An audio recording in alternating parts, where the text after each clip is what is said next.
I never thought my daughter's purple crayon would be the thing that shattered our perfect family image. But sitting there at our Thanksgiving table, surrounded by turkey and tension, Emma's small hand pressed that folded piece of paper into mine, and everything changed. The past 3 months had been challenging since my younger sister Kelly moved in with us.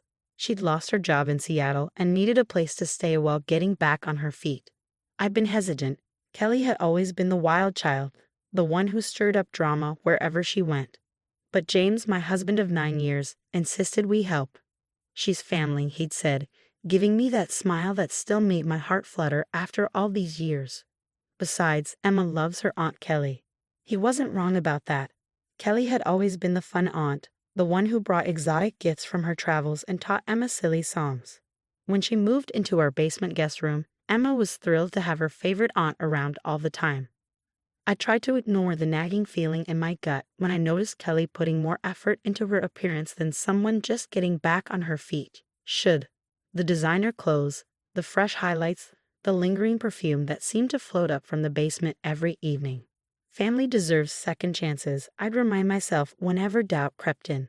Even when I noticed James spending more time working in his basement office.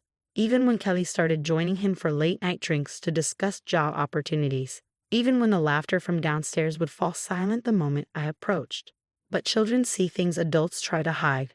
They notice patterns we explain away. And they don't understand the need for secrets. I unfolded Emma's note under the table, careful to keep it hidden from the relatives gathered around our dining room. My daughter's purple crayon scrawl made my blood run cold. "Mommy, I saw Daddy kissing Aunt Kelly like in the movies when I went to get water last night. They didn't see me. Aunt Kelly was sitting on Daddy's desk. I'm scared to tell you, but Mrs. Peterson at school says secrets can make people sick." The green bean casserole I'd just eaten turned to lead in my stomach. Around me, the Thanksgiving chatter continued, my mother-in-law complaining about the turkey being dry, my father-in-law deep in discussion about football with James's brother, Kelly animatedly telling a story about her latest job interview. James sat at the head of the table, carving more turkey, looking every bit the perfect host and father. I glanced at Emma, who was pushing her peas around her plate, carefully avoiding my gaze. 7 years old and already carrying the weight of adult secrets. My baby girl shouldn't have to bear this burden. "Sarah?" James's voice cut through my thoughts. "You've been quiet. Everything okay?" I looked up to find him watching me with concern that seemed genuine. How many times had he practiced that look in the mirror? How many lies had he told with those same caring eyes? "Just tired," I managed to say, folding the note smaller and smaller under the table. Emma and I were up early making pies. "They're delicious pies," Kelly chimed in, raising her wine glass in my direction. "You'll have to teach me your crust secret sometime, sis." Sis, the word felt like poison now. I watched her take another sip of wine, noticed how her eyes flickered to James for just a fraction of a second too long. How had I missed these signs? The way she always seemed to position herself in his line of sight, the casual touches when passing dishes, the inside jokes I wasn't part of anymore. "Actually," I said, standing up suddenly, "Emma and I need to run to the store. We forgot cranberry sauce." "But we have cranberry sauce," my mother-in-law pointed out, gesturing to the untouched dish near James. "The whole berry kind," I improvised. "Emma only eats the whole berry kind, don't we, sweetie?" Emma looked confused but nodded, already sliding out of her chair. Smart girl. She knew something was happening. "I can go," Kelly offered, starting to stand. "You should stay and enjoy your dinner." "No." The word came out sharper than I intended. "No, it's our tradition. Emma and I always get the cranberry sauce together. Right, baby?" Emma nodded again, more confidently this time. She reached for my hand as we headed for the door. "We'll be right back," I called over my shoulder, not meeting anyone's eyes. I couldn't look at James, couldn't bear to see if he was watching Kelly watch us leave.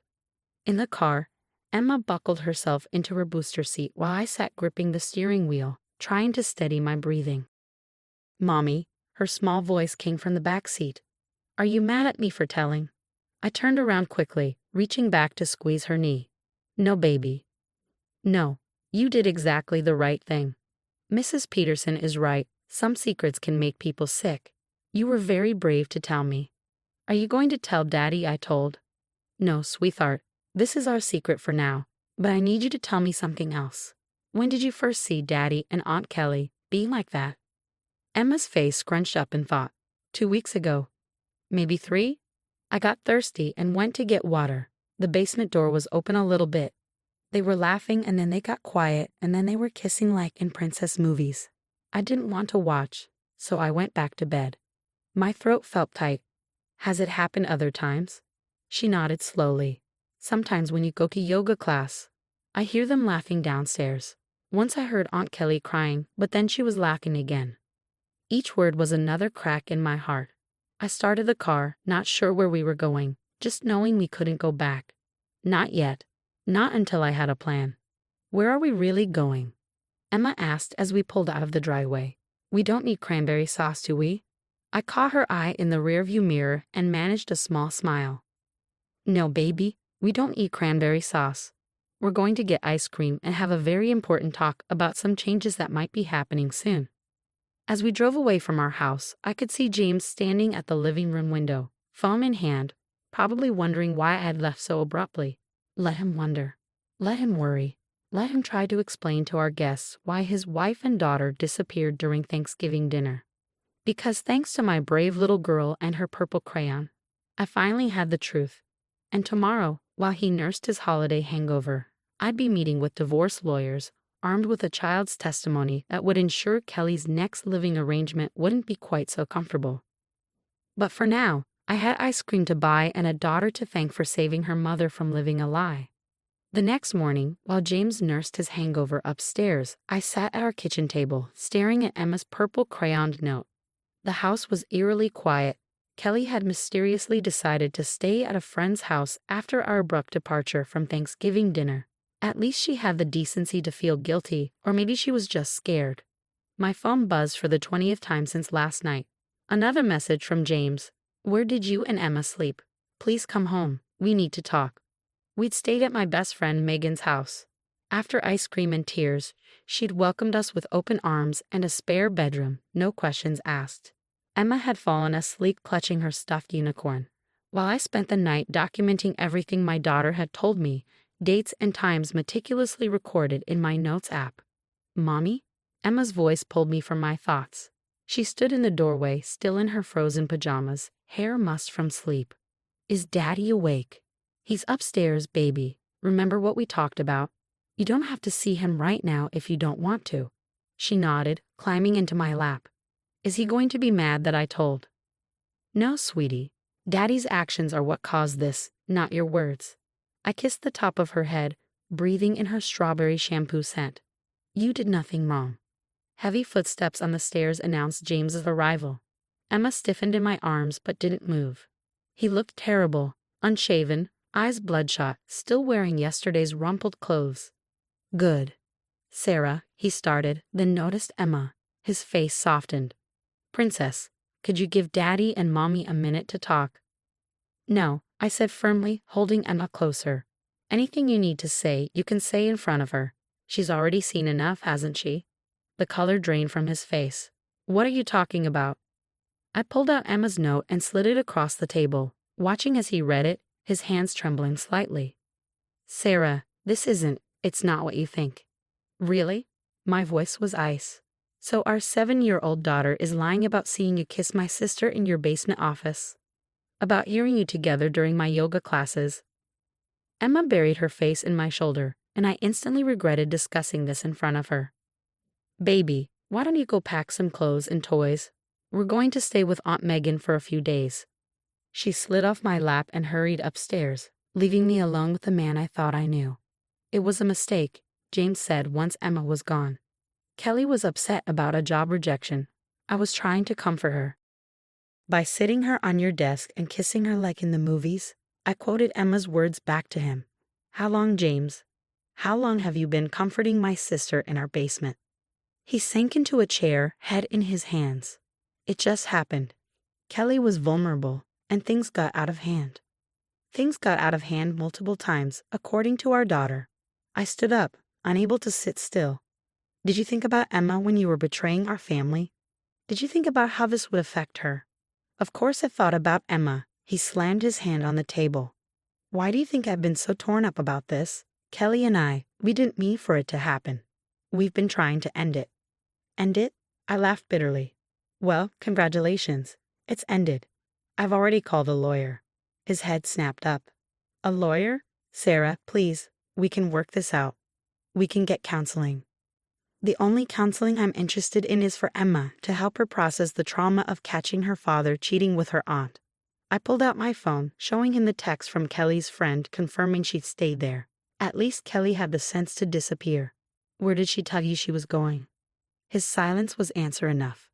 She didn't tell you, did she? I shook my head. Classic Kelly. The moment things get complicated, she runs. Just like every other time in her life. And you threw away 9 years of marriage for that. I love you, he said weakly. No, you love the idea of me. The faithful wife who kept your home running while you played happy family man upstairs and carried on with my sister downstairs. I heard Emma's footsteps returning. I hope it was worth it. Emma appeared with her backpack and unicorn. I'm ready, Mommy. Sarah, please. James stood up. Don't take her away. We can fix this. Fix what, Daddy? Emma's voice was small but clear. You made Mommy cry. You kissed Aunt Kelly when you're only supposed to kiss Mommy. Mrs. Peterson says that's wrong. James flinched as if he'd been slapped.